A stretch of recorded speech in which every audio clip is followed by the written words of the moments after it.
Properties that show the relationships between angles within a circle are known as circle theorem.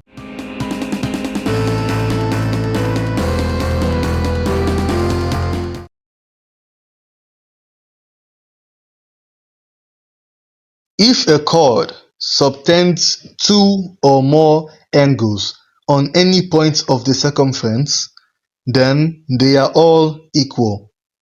But this only works if the angles are in the same segment of the circle. Otherwise, the angle would be different.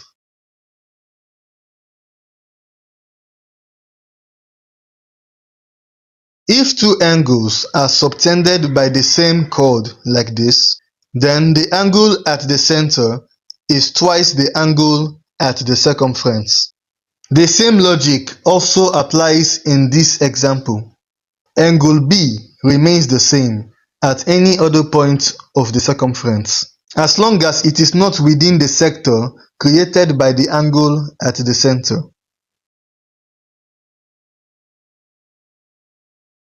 The angle subtended by the diameter is always 90 degrees, as long as it touches the circumference.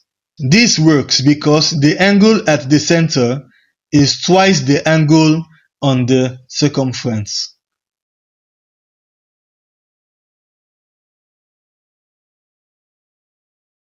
A cyclic quadrilateral is a four-sided shape where all its vertices touch the circumference from inside the circle. In this shape, angle A plus angle C is automatically equal to 180 degrees because they are on opposite sides of the cyclic quadrilateral. In the same way, B plus D is also equal to 180 degrees. In conclusion, two angles in alternate segments of the circle add up to 180 degrees.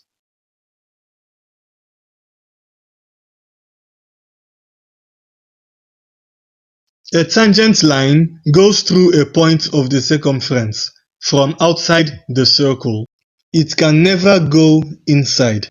If a chord forms angle A with the tangent, then any angle subtended by the other side of the chord is equal to A.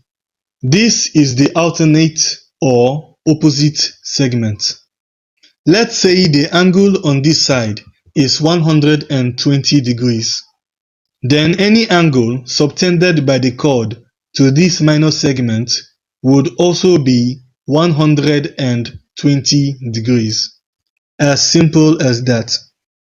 The angle between a radius and a tangent is 90 degrees. The radius goes through the midpoint of a chord at 90 degrees. Finally, tangents from the same point to the circle are equal length. This brings us to the end of the video.